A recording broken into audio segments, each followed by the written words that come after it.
as the allegations against Donald J are mounting, it's always interesting to me when women come out of the woodwork years later and allege inappropriate behavior.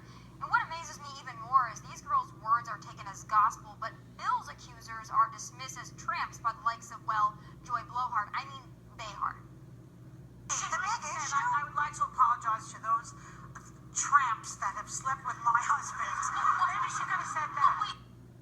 Well, nevertheless, you know it's serious when Gloria Allred takes on the case. Dear Mr. Burnett, I am writing to request an immediate meeting with you and/or senior executives at MGM with reference to the release of footage of The Apprentice. You have publicly stated that there are legal restrictions and prohibitions on releasing the tapes. I would request and welcome a meeting with you and your attorneys. Perhaps Trump should hire Hillary's bimbo eruption team next time. Oh, let's talk about The Apprentice and go behind the scenes with someone who is actually there. Here now, former Apprentice star, Kristen Kirchner. Kristen, thanks for being with me tonight. Hi, thank you for having me. So we know that the only thing that the mainstream media has been focusing on this weekend and really in the last 10 days are these Trump tapes, and then more allegations come out. It seems like one more every day. Well, what was Mr. Trump like to work with from your perspective and your experience? 100% professional. Matter of fact, there was always people in the room with him. We were never alone with him. I don't care which apprentice says what. There was always people in the room, whether it was a cameraman, whether it was his bodyguard, whether it was his wife, Melania. There was always someone with Mr. Trump, and we never, ever were alone with him. And even all the episodes before me and after me, with the women that are pro-Trump say the same exact thing. It's interesting to me as well that there are many that have been on The Apprentice that at the time seemed to really love Donald Trump and had wonderful things to say about him, but now that it's popular to be a Trump accuser, they're coming out of the woodwork. First, they said that he made racial comments. Now they're saying that he made inappropriate sexual advances. It's just funny that now they've had such a change of heart, now that it's popular, now that they can get 15 more minutes of fame. That's what all of us are saying that have been on the show that love Mr. Trump, that are for Mr. Trump. The ones that are coming out against him, most of them are liberals. We've all had private discussions amongst ourselves. We're actually on a group text, and we talk about this on a regular basis.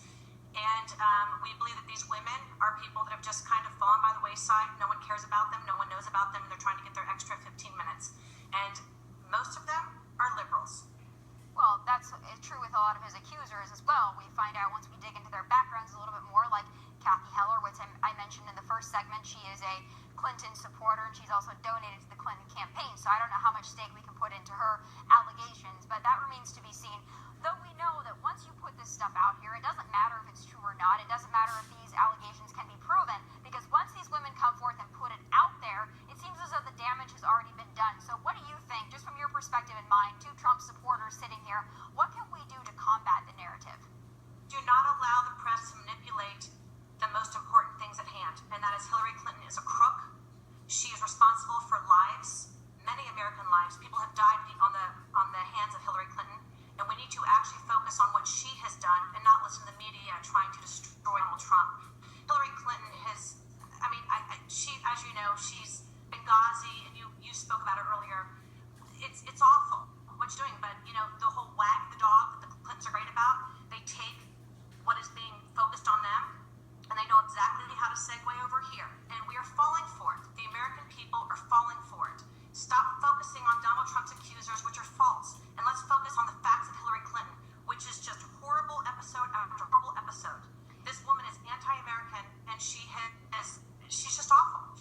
Oh, of course she is, and she's done so many horrific things, but you know, I know and I expect that from Hillary, and I expect that from her team, but I don't expect the mainstream media that pledges to be so neutral and unbiased and wants to give us a fair and balanced approach. I don't appreciate the way that they've been covering this, because I watch all the Sunday morning programs. I watch all of them, and I compare them, and I especially like to watch This Week with George Stephanopoulos. We know that he's also, you know, a Clinton Foundation donor and a friend of the family and worked for the Clintons, so I don't know how neutral he is anyway.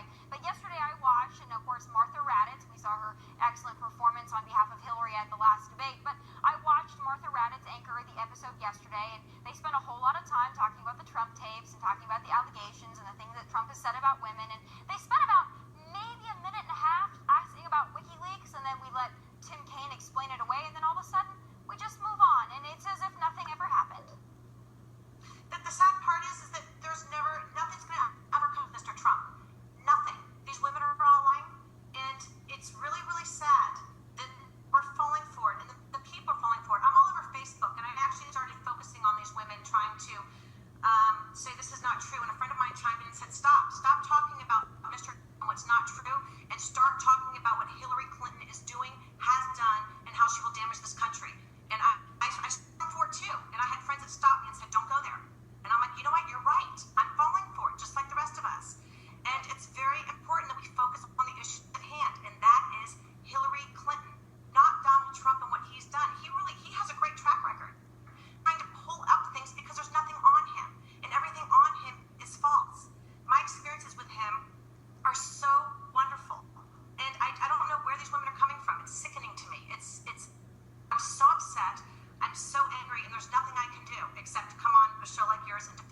tell the truth. But it really is. It's awful. The mainstream media is getting away with lies and more lies, and these women are getting away with slam. It's terrible.